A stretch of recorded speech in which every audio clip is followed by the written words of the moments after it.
sommes un cabinet d'expertise comptable, d'audit et de conseil basé à Marseille, Aix-en-Provence, La Ciotat, Paris et les États-Unis et le Canada. Nos clients sont des entreprises de toute taille, PME, PMI, ETI, mutuelles beaucoup, entreprises dans l'ESS, donc dans l'économie sociale et solidaire, sociétés innovantes et beaucoup de sociétés internationales, à la fois françaises qui vont vers l'international ou filiales de groupes qui sont installées en France. Par exemple, nous sommes le seul cabinet en région et un des seuls au niveau national à être accrédité par l'ONU pour le Global Compact.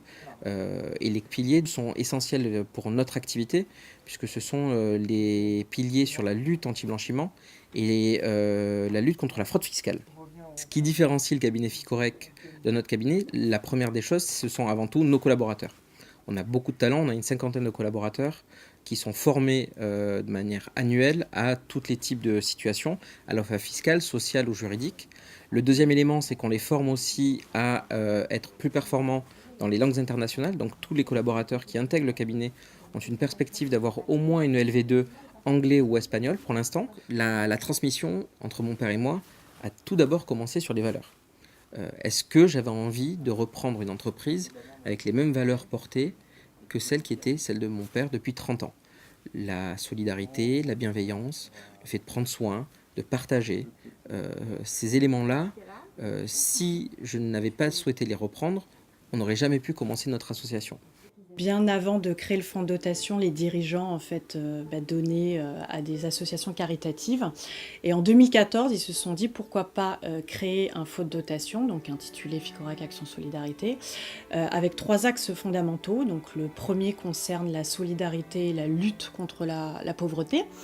Le deuxième axe concerne les femmes et les enfants battus. Et le troisième axe concerne le handicap. Ficorec Action Solidarité participe également à la rénovation de l'aile du service de pneumologie et de neurologie de l'hôpital de la Timone, afin de pouvoir redonner un peu des sourires aux enfants hospitalisés. Les perspectives d'avenir de la société sont multiples. Le premier, c'est toujours et encore d'intégrer des nouveaux talents, des nouveaux profils, et c'est d'être toujours de plus en plus performant, de plus en plus digital. C'est une chose qui arrive depuis un certain nombre d'années, mais il ne faut jamais se reposer sur nos lauriers. Le chiffre est un moyen. On fait dire à peu près ce que l'on veut avec des chiffres. C'est un formidable outil qu'il faut bien travailler. Il faut s'assurer que l'information soit la plus pertinente possible, la plus juste. Mais après, derrière cela, se cache toujours une entreprise, se cachent des hommes, se cache un projet. Et c'est surtout ça que l'on essaye de faire vivre et sur lequel on capitalise.